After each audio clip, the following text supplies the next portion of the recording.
Liwat na naman na nakapagproduce rin bagang graduate sa Public Safety Senior Leadership Course o PSSLC ang Regional Training Center Bicol.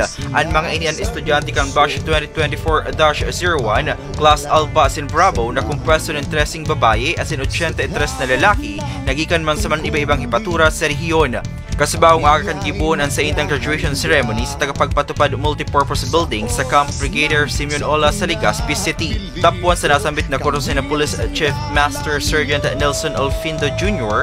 kan Class Alpha asin Police Senior Master Sergeant Ken Haushan kan Class Bravo.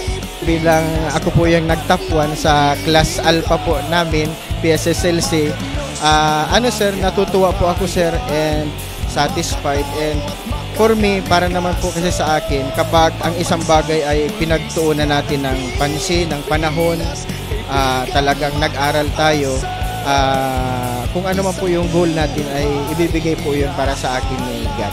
Masasabi ko po na very productive so naging training ni, kasi as a law enforcer, the community expect more from us to with regards to enforcing the law po.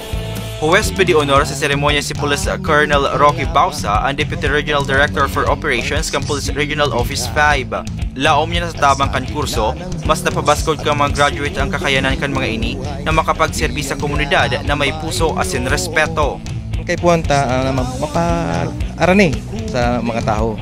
Dapat ang mga pulis approachable sinda, dapat dedicated sa trabaho, and siyempre dapat perming service with a smile.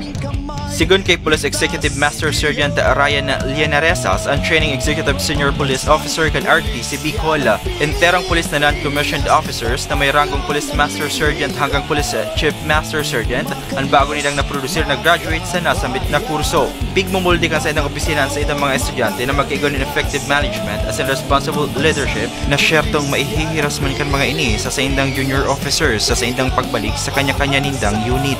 Definitely itong ating schooling ito napaka-importante sa mga ranggong Police Chief Master hanggang Police Master Sergeant, dahil yung leadership skills na di-develop dito para pagdating nila sa mid-level organization o pagdating nila sa local unit o sa station na pinanggalingin na ay magamit nila sa mga junior officer.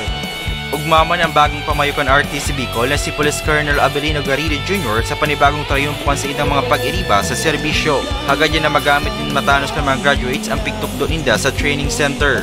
Sa mga bagong graduate, hopefully you will able to practice kung anong natutunan nila dito, yung mga bagong learnings nila, may apply nila sa labas. And good luck sa kanilang bagong assignments.